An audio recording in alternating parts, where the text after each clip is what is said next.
নতুন শাড়ি। লেখিকা ইলোরা ফারদিন। পর্ব নম্বর 10। সময় ও স্রোত কারোর জন্য থেমে থাকে না, তেমনি দেখতে দেখতে 3টে বছর পেরিয়ে গিয়েছে।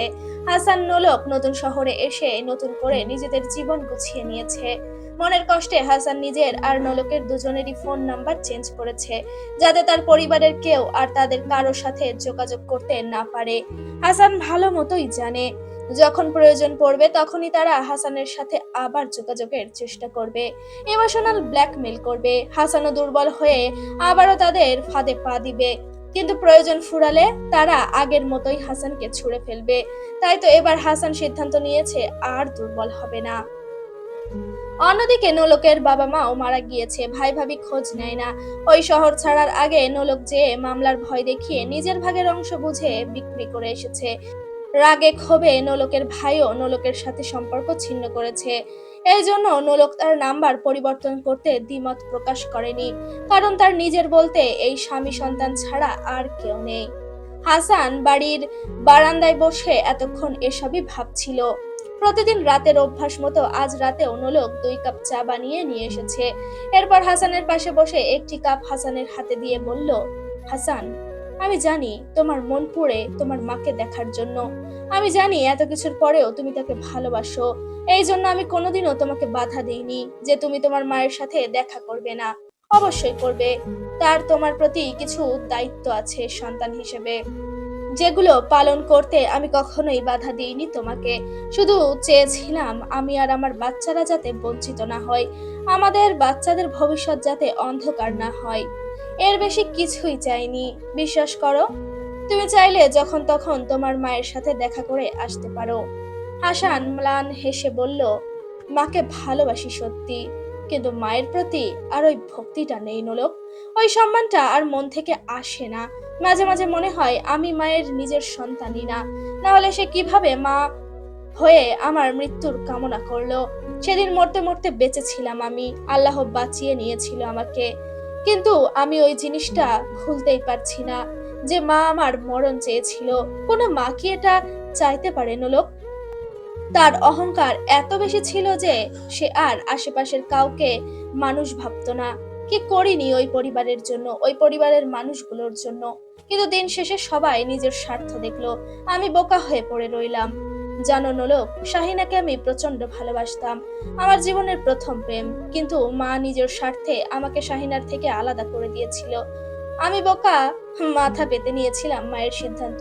সেদিন সম্পর্ক ভেঙেছিলাম। শাহিনা আমার পা ধরে কেঁদেছিল, কিন্তু আমি সাই দিইনি, কারণ আমার কাছে আমার মায়ের আদেশ সবার আগে ছিল। আর সেই মাই আমার মরা মুখ দেখতে চেয়েছিল।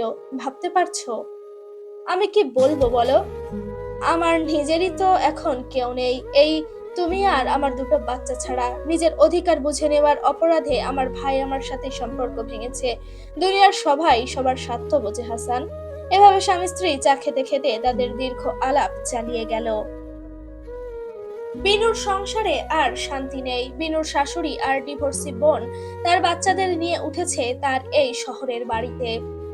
1 বছর হলো তার ননদের বাচ্চারা যে দখল করেছে বিনুর বাচ্চাদের রুম।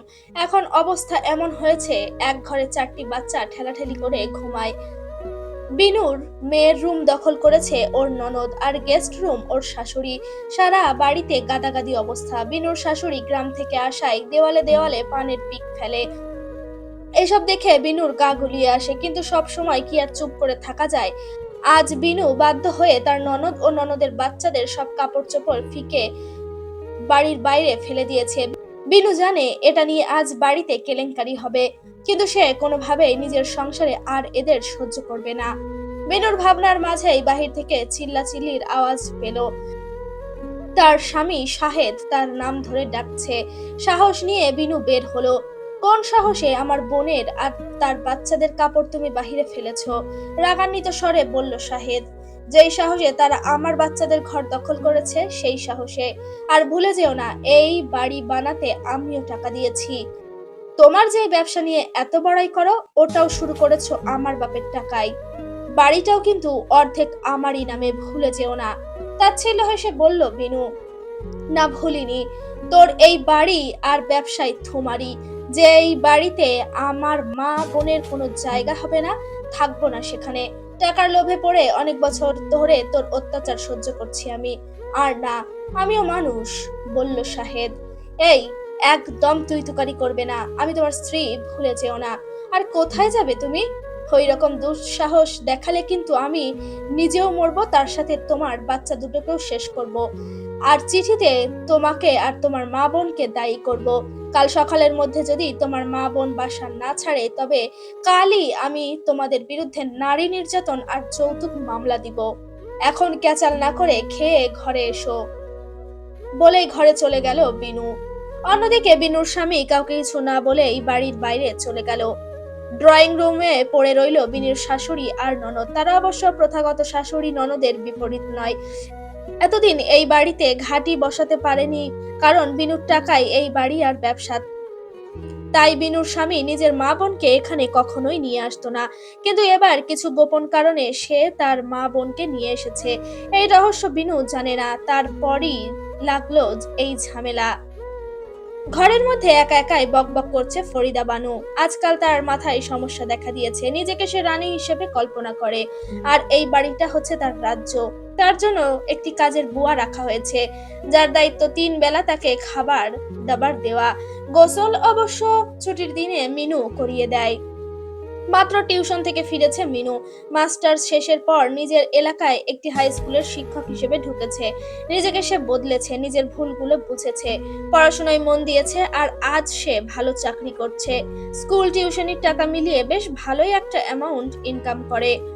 বাড়িতে আসতেই মিনুর কানে যায় মায়ের বকবকানি। কাঁধের ব্যাগটা রেখে একটি বাটিতে সামান্য পায়েস নিয়ে ওতে ঘুমের ওষুধ মিশিয়ে নেয়। তারপর মায়ের রুমে যায়।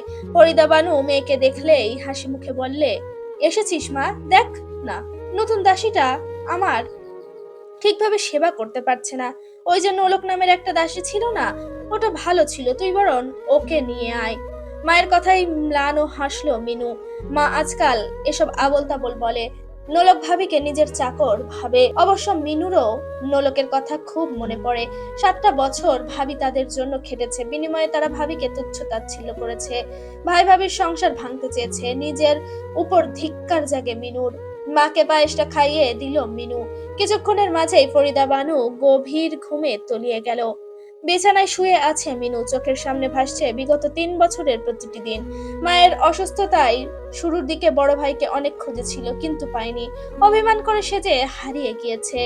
তারপর দ্বারস্থ হয় মেজ ভাই আর ছোট ভাইয়ের কাছে, কিন্তু তারাও দায়িত্ব নিতে চায়নি, এমনকি কোনোদিন খোঁজ নেয়নি মা কেমন আছে। অন্যদিকে বিনু আপা, যার জন্য মা এত করলো, সেও মুখ ফিরিয়ে নিল। সব দিক থেকে প্রত্যাখ্যান পেয়ে একাই মাকে নিয়ে যুদ্ধে নেমে পড়লো সে। বাড়ির ছোট আদুরে মেয়েটা হুট করে শক্ত নারীতে পরিণত হলো। তারপর থেকে একা হাতে তার মাকে সামলাচ্ছে। আর বিয়ে, সেটা তার কপালে নেই। এরকম ভাঙা পরিবারে কে বিয়ে করবে?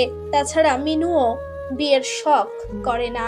ভালোবাসে ছিল ওই একজনকে, দ্বিতীয়বার কাউকে ভালোবাসার আর শক্তি নেই। জীবন যেভাবে চলছে চলুক না। সকাল সকাল কারোর চিৎকারের আওয়াজে ঘুম ভাঙে বিনুর। ধরফরিয়ে বিছানায় উঠে বসে সে। পাশে তাকিয়ে দেখে শাহেদ নেই। কাল যে সে রুমে আসেনি তা বুঝলো বিনু।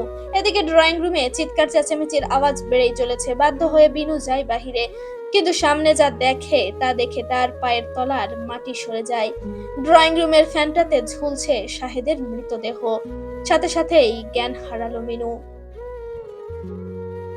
হেই এভরিওয়ান, আসসালামু আলাইকুম। নিত্য নতুন মোটিভেশনাল ভিডিও পেতে আমাদের সঙ্গে থাকুন। পরবর্তী পর্বের জন্য অবশ্যই অপেক্ষা করবেন। দেখা হচ্ছে আবারও নতুন কোনো ভিডিওতে, নতুন পথে, নতুন খোঁজে।